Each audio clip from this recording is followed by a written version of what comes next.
Coming up in today's video, we're going to be talking about Kane returning to the WWE. Also, we're going to talk about a huge update in regards to WWE Smackdown on Fox. And yes, we are going to talk about a potential debut that we've been waiting for a really long time. And it's coming up right here on The Ango Show.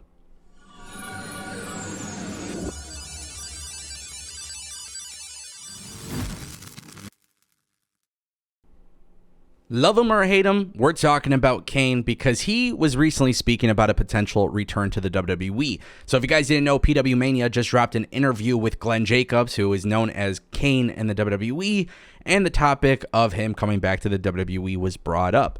He did say that he'll always leave that door open with the WWE. In fact, in the WWE, you never say never. I don't know what will happen. I do some stuff here and there with the WWE. There's a part of me that's a part of me, and it's something I enjoy and want to do for the rest of my life. If it's something in the ring, I don't know. Maybe you have to ask Kane that question. Now, here's the thing. Obviously, when it comes to Kane potentially returning to the WWE, a lot of people are going to have mixed emotions about this. In fact, a lot of people right now on social media, the reaction to Kane potentially returning to the WWE has been quite negative. But my belief is that Kane is a very, very big name in the WWE, but his time is up, okay? I understand the contributions that he had to the company. I believe in the great stories that he had with WWE.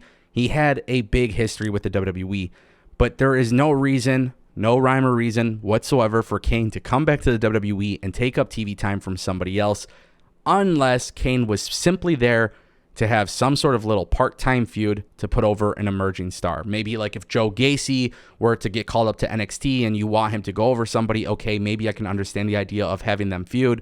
But ultimately, it just doesn't make sense. There's really no reason for Kane to take over TV time. He did his thing in WWE. He's won his championships. He's been part of the company. If you want to put him on TV in like legend spots, that's cool. But there's no reason why Kane should be put in stories. There's no reason why he should get a run with a championship. There's no reason why he should be wrestling matches. And in the event that they did, like I said, the only thing that would actually make sense to me would be the idea of him versus Joe Gacy, or I don't know, maybe somebody else with a dark character. But at the end of the day, I'm good with this. I don't think we really need to see Kane return, and I'll just leave it at that. Guys, let's talk a little bit about Smackdown. Obviously, a lot of people are talking about Smackdown and Fox. We just spoke about this the other day in regards to Smackdown possibly being taken off Fox. Now the CEO of Fox has actually come out, Lachlan Murdoch, speaking on a potential WWE sale and the TV rights. And this is a very interesting thing because how you decipher this is going to be the thing that really... How you decipher this will really just change the way you view WWE and SmackDown and their partnership with Fox. So, for example, the CEO said, when he was asked about the WWE relationship, he says, if they ultimately sell the business, I hope the acquirer is as good as a partner, ready and to engage with them on rights when they ask, when they are ready. And then he also says the appetite for WWE's rights renewal may hinge on performance of overall sports portfolio, which, if you guys don't know, some of the other TV deals that Fox currently has is the NFL, the MLB, and the NCAA for college football. So here's the weird, tricky thing. The renewal for WWE SmackDown is not actually based on SmackDown's performance, but it's based on the performance of all of their other television rights, which is the NFL, Major League Baseball, and NCAA for college football. Make that make sense. To me, this just kind of sounds like a very strange way of saying, we might not be that interested in WWE. Now, keep in mind, just the other day, there was reports and rumors that WWE wasn't actually profitable for Fox. So maybe this is their way of publicly saying, hey, we're not interested in keeping them. I'm not sure. Obviously, it's really hard to decipher what their thing is. I mean, obviously, WWE can cross-promote with any of those other companies. We have seen time and time again that WWE has been very good with ratings and viewership and all that good stuff. So it just goes to show you that sometimes the overall number of ratings doesn't necessarily mean anything else. You know, it doesn't mean anything sometimes because according to the Fox CEO, it appears that SmackDown's overall, potential re-signing is based on a whole bunch of other companies' performance. I just think that's a very strange thing, but also it really just depends on what Fox's focus is for next time, and I just don't know if they really care to have sports. Keep in mind there's a ton of rumors that Fox could be going after the NBA. There's also rumors that NBC could be going after the NBA, so maybe they just see that there's other priorities. Obviously, it's really hard to say right now, but I'm definitely going to pay attention to this because I'm curious to see what happens with WWE and their television deal. Guys, we got to turn our attention to Gable Steveson. This is crazy because it's been since 2020 or 2021?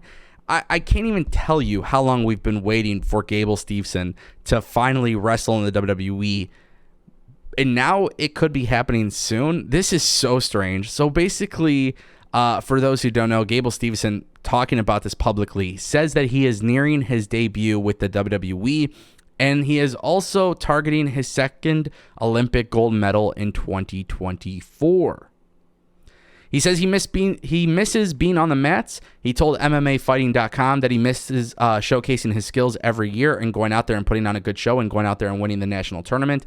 I miss it. I still have that competitive fighter and hope to get back out there really soon. I know the Olympics is next year, and I hope to be part of that and keep moving forward and keep winning big titles for USA as well. Wow. Pretty insane.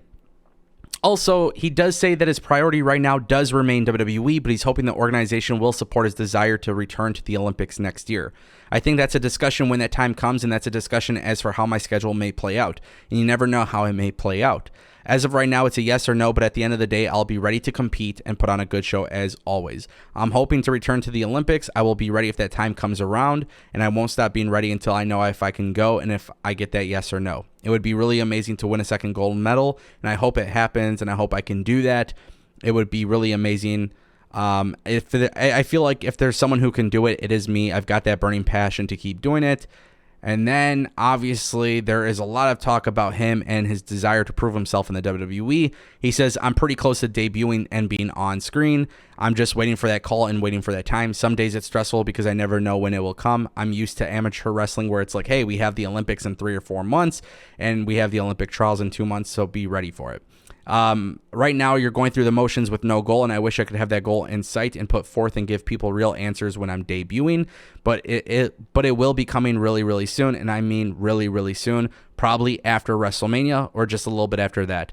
I think being able to understand this game is different, and it's a process, and I'm going to follow the process right away and just keep moving forward. So if he does not deliver well in WWE, I mean, he's gone. Right? I think at this point, it's been years. We've been waiting for him to debut. We've been waiting to see what he can actually do in the ring. We don't see much of him. There's rumors. I'll say that there's rumors about him potentially being a Paul Heyman guy once Paul Heyman leaves the bloodline. We'll see if that happens. WrestleMania is coming around. Maybe WWE decides to put Gable Steveson after WrestleMania. I'm not sure. Maybe Raw or Smackdown after WrestleMania. But this has been a process. This has been a very, very long process. I don't know what to make of it. But the fact that Gable Steveson has yet to actually make a debut wrestling match in WWE is kind of scary. And he still has aspirations of doing the Olympics, which, by the way, that would be massive for WWE, for one of their WWE superstars to go win gold. But at the same time, too, what if this guy just doesn't pan out in WWE? Why isn't he getting that call? What's the reason? What do you guys think? Let me know in the comment section down below.